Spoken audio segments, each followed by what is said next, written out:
నమస్తే అండి అందరికీ. ఈరోజు ఇంకొక కథ చెప్పుకుందామా? అనగనగా ఒక అడవిలో చీమలు ఇంకా గ్రాస్ హోపర్ ఉండేవి. గ్రాస్ హోపర్ అంటే గొల్లభామ అంటారు కదా, ఉండేవి. చీమలు వాటి ఆహారం కోసం రోజు వెళ్ళి కష్టపడి ఎక్కడెక్కడో వెతికి ఫుడ్ తెచ్చుకొని కొంచెం తింటూ ఇంకా కొంచెం దాచుకుంటూ రేపటి కోసం సేవ్ చేసుకునేవి. కానీ గ్రాస్ హోపర్ ఫుడ్ కోసం ఎక్కువ వర్క్ చేయకుండా ఈ రోజుకి ఫుడ్ తినేసి మళ్ళీ ఎంజాయ్ చేస్తూ డ్యాన్స్ చేస్తూ పాటలు పాడుతూ తిరుగుతూ ఉండేది. ఒకరోజు చీమలు గ్రాస్ హోపర్ దగ్గరికి వెళ్ళి, ఫ్రెండ్, నువ్వెప్పుడు ఎందుకు ఏమీ వర్క్ చేయవు, ఎంజాయ్ ఎంజాయ్ అంటూ తిరుగుతావు? ఆకలి వేస్తే మనకి ఫుడ్ ఉండాలి కదా, టైంకి తినడానికి.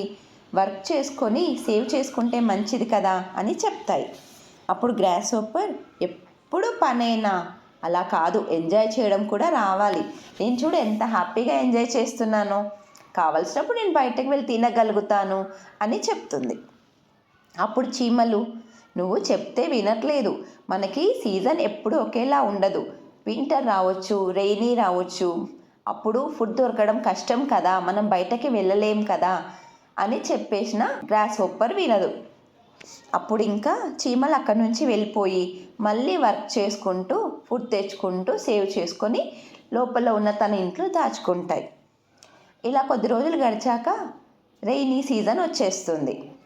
రెయినీ సీజన్లో చీమలకేమో చాలా ఫుడ్ ఉంది ఇంట్లో, ఇంకా అవి బయటకు రాకుండా హ్యాపీగా ఇంట్లో ఫుడ్ తింటూ ఎంజాయ్ చేస్తుంటాయి. బట్ గ్రాస్ హోపర్ ఏంటి, ఏమీ వర్క్ చేయలేదు, ఏమీ సేవ్ చేసుకోలేదు కదా, అందుకే తనకేమో ఫుడ్ ఉండదు. బయటకు వెళ్దామంటే ఫుల్ వర్షం వస్తూ ఉంటుంది, ఎప్పుడు బాగా ఆకలేస్తూ ఉంటుంది గ్రాస్ హోపర్కి. అప్పుడు ఏం చేయాలో అర్థం కాక యాంట్స్ వాళ్ళ ఇంటికి వెళ్ళి పిలుస్తుంది.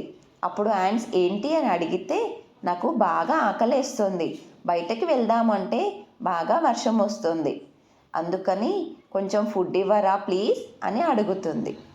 అప్పుడు యాంట్స్ ఏమంటాయంటే, మేము నీకు ఇంతకుముందే చెప్పాము, సిచ్యువేషన్స్ బాగున్నప్పుడే మనము వర్క్ చేసుకోవాలి, సేవ్ చేసుకోవాలి, హార్డ్ వర్క్ చేయాలి అని. అప్పుడు నువ్వేమైనా మా మాట విన్నావా? అందుకే ఇప్పుడు నీకు ఫుడ్ లేదు, మేము కష్టపడి దాచుకున్న ఫుడ్ని నీకు ఎందుకు ఇస్తాము అని చెప్పేసి డోర్ పెట్టేసుకుంటాయి.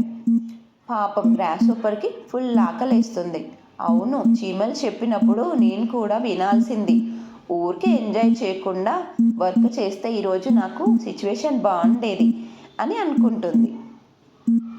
పిల్లలు, దీనికి మోరల్ తెలుసా? Work today for better tomorrow. మనకి ఈరోజు వర్క్ ఎంత కష్టపడి చేస్తామో నెక్స్ట్కి అంత లాభం ఉంటుంది. మనం ఎప్పటి వర్క్స్ అప్పుడు చేసుకొని క్లాస్ వర్క్స్, హోమ్ వర్క్స్ చేసుకొని ప్రాక్టీస్ చేస్తే నెక్స్ట్ ఎగ్జామ్స్కి కానీ మనకి మంచిగా యూజ్ అవుతుంది. అందుకే ఎప్పుడు టీవీ, మొబైల్ అంటూ టైం వేస్ట్ చేయకుండా చదువు పైన కూడా కాన్సన్ట్రేషన్ పెట్టి మంచి మంచి యాక్టివిటీస్ నేర్చుకుంటే ఎంజాయ్ మీరు కూడా చేయొచ్చు కదా ఫ్యూచర్లో. ఓకేనా మరి? Thank you. ఈ కథ నచ్చితే లైక్ చేయండి, సబ్స్క్రైబ్ కూడా చేయండి.